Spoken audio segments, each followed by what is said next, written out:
Dear students अस्सलामु अलैकुम वरहमतुल्लाह। OMR sheet खे भरण जो सही तरीक़ो ॿुधाइण जे लाइ हिन वीडियो में असां तव्हांजे साम्हूं हाज़िर थिया आहियूं। हिन वीडियो में असां तव्हांखे ॿुधाईंदासीं त हिन शीट खे सही भरण जो तरीक़ो छा आहे। अगर तव्हां असांजे चैनल ते नवां आहियो या अञा असांजे चैनल खे सब्सक्राइब नाहे कयो त महिरबानी करे असांजे चैनल खे सब्सक्राइब कयो ऐं हिन वीडियो खे घणे खां घणो ॿियनि दोस्तनि ताईं पहुचायो। हैदराबाद बोर्ड जे तरफ़ खां जारी कयल OMR यानी MCQ शीट खे सही भरण जो तरीक़ो ही आहे। सभ खां पहिरीं तव्हां हिते एनुअल एग्ज़ाम में 2025 लिखंदव। डेट जी जाइ ते जेका तारीख़ तव्हांजे पेपर जी आहे, जेको पेपर ॾेई रहिया आहियो उते तव्हां तारीख़ लिखंदव। तव्हांजो जेको ग्रुप आहे, प्री मेडिकल आहे या प्री इंजीनियरिंग आहे या आर्ट्स ग्रुप आहे, तव्हां हिते पंहिंजो ग्रुप लिखंदव। तव्हांजो जेको क्लास आहे HSC पार्ट 1 आहे, HSC 1 लिखंदव। अगर तव्हां इंटर जा शागिर्द आहियो त पोइ HSC पार्ट 2 लिखंदव। ऐं हिते तव्हां जंहिं सब्जेक्ट जो पेपर ॾेई रहिया आहियो हिते उहो सब्जेक्ट लिखंदव। जेकॾहिं तव्हां इंग्लिश जो पेपर ॾेई रहिया आहियो त हिते इंग्लिश लिखंदव।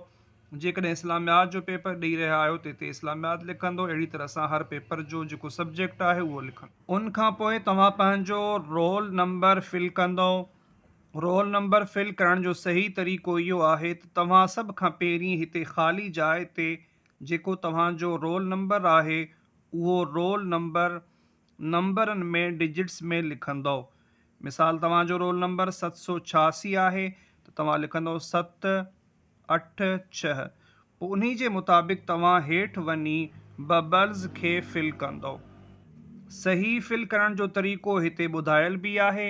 रोल नंबर खे फिल करण जो सभ खां आसान तरीक़ो तव्हांजी स्लिप ते ॾिनल आहे। तव्हांजी स्लिप में ई तव्हांजो रोल नंबर डिजिट्स में हिन तरह लिखियल आहे ऐं हेठि बबल्स फिल थियल आहिनि। तव्हां अगर इन जी कॉपी कंदव, बिल्कुलु ईअं ई फिल कंदव तॾहिं बि सही तरीक़े सां फिल करे वेंदव। रोल नंबर फिल करण में इंतिहाई एहतियात खां कमु वठिजो। तकड़ करण जी का ज़रूरत नाहे। आराम आराम सां हिननि बबल्स खे फिल करणो आहे। मस तव्हांजी ॿाहिरि न वञे। पेंसिल सां इन खे नाहे भरणो। ब्लू या ब्लैक पॉइंटर मार्कर या बॉल पेन सां बि तव्हां हिन खे फिल करे सघो था।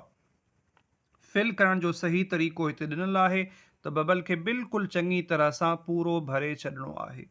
उन खां पोइ तव्हांखे जेको पेपर मिले थो उन में जेके MCQs आहिनि उहे तव्हांखे ध्यान सां पढ़ना आहिनि। उन खां पोइ तव्हां MCQs फिल कंदव। अगर तव्हांजे 1 नंबर सवाल जो जवाब A आहे त तव्हां A खे फिल कंदव। अगर 2 जो जवाब B आहे त B खे फिल कंदव। अगर 3 जो जवाब C आहे त C खे फिल कंदव। अगर 4 जो जवाब D आहे त तव्हां D खे मुकम्मल भरींदव। तव्हांजे पेपर में जेतिरा MCQs हूंदा तव्हांखे सिर्फ़ ओतिरा ई भरणा आहिनि।